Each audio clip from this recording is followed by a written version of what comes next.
Alright, y'all, what's happening? You know what it is. You know who it is. It's your main man, Coach Fizzle out the dizzle talking that Knicks sizzle. Now, the last time we talked was at the NBA draft where, you know, Stephen A. Smith, Spike Lee, and assorted ESPN con artists, you know, did what they do. Have the pre-programmed, preemptive LOL Knicks before they even understand what's going on.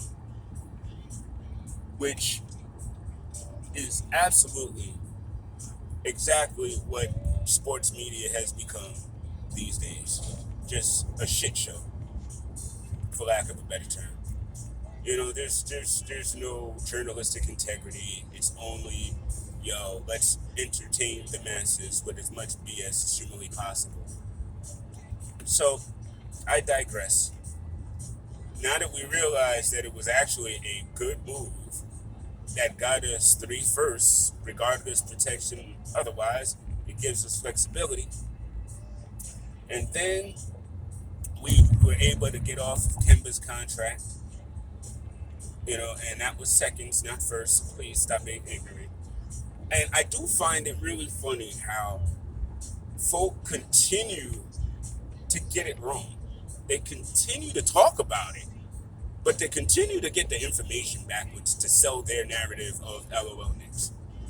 Even Ashley Nicole Moss fell on that nonsense. I mean, and Mad Dog early today, when asked if the trades that the Knicks made were smart, the first thing Mad Dog says is some nonsense about our history and misery or some nonsense. I'm like, dude, really?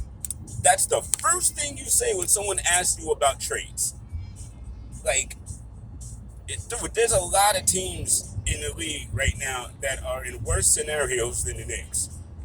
And this continuing to try to thump that sensation into my skull is really effing annoying. It just really is. Because it only shows y'all's willingness to be ignorant about this game of basketball. You know what I mean? Any other team stockpiling first and this other stuff and getting players that we're not necessarily utilizing or heavy contracts off the books. Normally, every other team that I've ever heard do this, I hear all kinds of accolades and savvy and yada yada. But with the Knicks, regardless to the moves we make, it's got to be some kind of, oh, look at them, they're in mediocrity. We're not in mediocrity. A year ago, we were the 4th seed. Last year, we missed the play-in. But a lot of teams, including the Lakers and all these other quote-unquote super teams, missed the playoffs as well. But, LOL Knicks. Gotcha. We got a team in the New York that got swept out of the playoffs with 3 superstars, but LOL Knicks. Got it. Gotcha. So Jalen Brunson.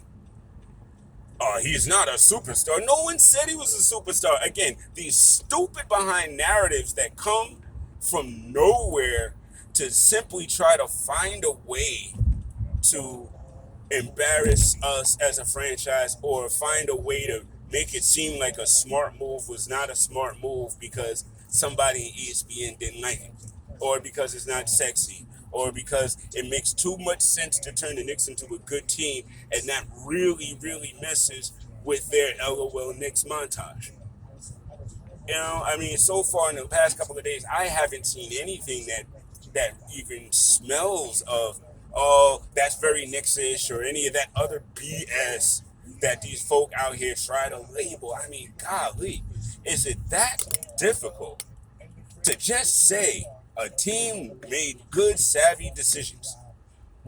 No one said that Brunson is some kind of superhero, superstar with a cape. No one has said that. Wait, what? No one has ever once said that. So I'm just like, why are y'all trying to feed us? Why are you trying to feed us snack foods and things of poor nutrition when there's actually some good food on the table. It doesn't make sense. We've been crying about Nerlens Noel and his contract for all of last year, and now we're off of it, and folk are questioning the move? Really? Folk have been screaming that Alec Burks is a trade piece for the 2 years that he's been here. But yet, the absolute minute we trade him, it's all of a sudden, oh, LOL Knicks, what are you doing? Like, you know what, man? If y'all don't have anything interesting to say or anything actually relevant to what the franchise is doing, kind of keep their name out your mouth, because y'all sounded like some jaded exes or something. Like, what did the Knicks do to you? Where did they touch you? You know what I mean? Show me on the doll where the Knicks touched you, because y'all have really sounded a little too emotional about what's happening with a team y'all don't even follow or claim to not care about. I find all that wildly hilarious and wildly sad at the same time. Like, y'all sad.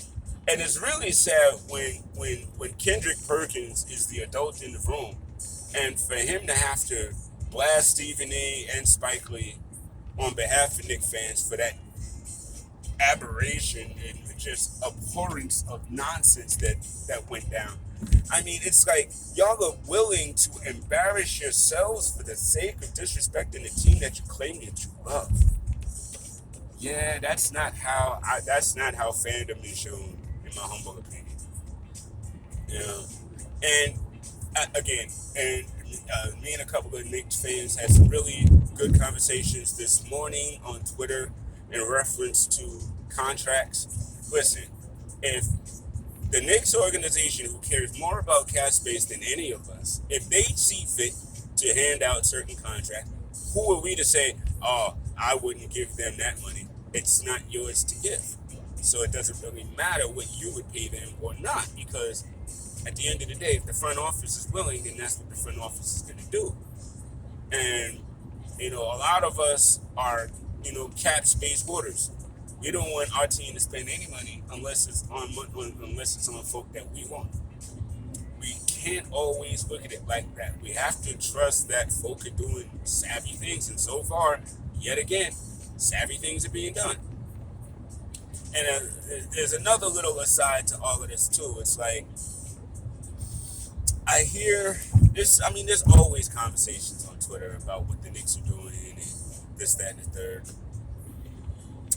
Again, I hear you on IQ. IQ is a great talent, but I mean, there's still time. I mean, again, right now we're looking at RJ, who's going into his 4th year as, all right, it's his team now, and it's time to really see. Okay, this is going on quickly. His 3rd year. Breathe. He got time. You know what I mean? And honestly, Jalen Brunson knows how to run a daggone team. Knows how to run a team, with stars, knows how to defer, knows how to play defense, knows how to shoot, all that good stuff. Again, why? Okay, so we picked up Kemba last year. So, and then some of us are like, oh, y'all wasted a pick on that. So we can't realize we make a mistake and then fix the mistake. Because we got him last year, we got to keep him for 2 years or whatever and pay him money, because even though he's not helping the team or and he's holding up a spot and all this other stuff, because we brought him in last year, we can't say, oh, oops. We can't say oops now. We gotta keep folk. Come on, man. And if you take a math test and you get the question wrong, and then the same question show up on another test, do you still get the question wrong because you got it wrong on the first one? Or is it okay to apply the correct answer now? That's just what I wonder. Because when I hear that sometimes, it's like, huh? Yes, they made a mistake. So it's not okay to admit you made a mistake and then fix it. You'd rather be oblivious to the fact that you made a mistake and just keep it moving and keep acting like there's nothing wrong? Nah, man, I can't do that. You got to be able to fix the mistake when it happens. You got to be able to recognize, oops, we screwed that up. Because at the end of the day, we don't have all day. You know, front office is on contracts, head coach is on contracts, players are on contracts. None of this is permanent. So you got to make your impact and make your moves when you can. You know, and so this is what our Knicks are doing. And I literally don't see an issue. Not one. Because right now they're tooling up to give RJ the keys. Randall is there, ladies and gentlemen. He's going to be there. No one is going to trade for him, and it's not that he's not a trade piece. It's just what it is. The Knicks see the value of having Randall, and all Randall really needs to do is get his damn head on straight this season. Believe in his teammates and stop picking favorites. You know what I mean? And just rock. Play ball. Give up the ball to RJ when needed. Let Jalen be the person that facilitates. Hit your shots when you have them. And there we go. You know, it's not rocket science. It's just not. You know, we just need players that are under contract to actually play. And we need the front office to supply us with players. You know, and I think all of that is being done. And I'm looking forward to seeing what Thursday holds. And as Macri and Begley and a bunch of the guys that I literally trust with this information, as they've all said, the Knicks have opened up more cap space than they needed to. Now, we know that they're probably going to re-sign Mitch, and RJ is up for his contract renegotiation. So perhaps they're trying to keep cap space to do all of these moves, which is smart. Or maybe they're gearing up for another player. I mean, again, they still have the draft pick, so we can still do trades. You know, Jalen we're probably not going to do sign and trade with him. We're probably just going to go straight out unrestricted free agency and offer the best contract and do it that way. You know? So be prepared, Knicks fans, for smart moves, for savvy moves. You know, and then we just got to hope that everything gels and it looks the way it's supposed to. You know, we felt that way with Kemba, but honestly, I think some of us were nostalgic.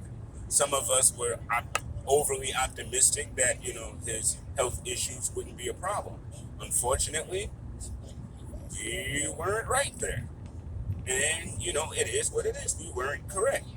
You know, and the front office wasn't correct, and they realized it.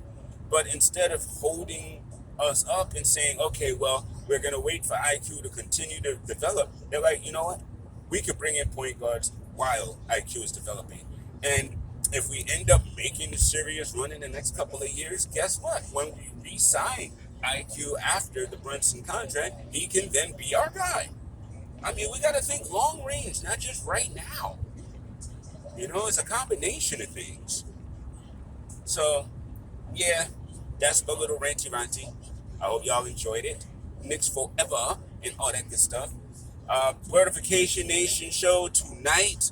Tune in. We have the writers and producers of the TV show For the Love of Jason stopping by.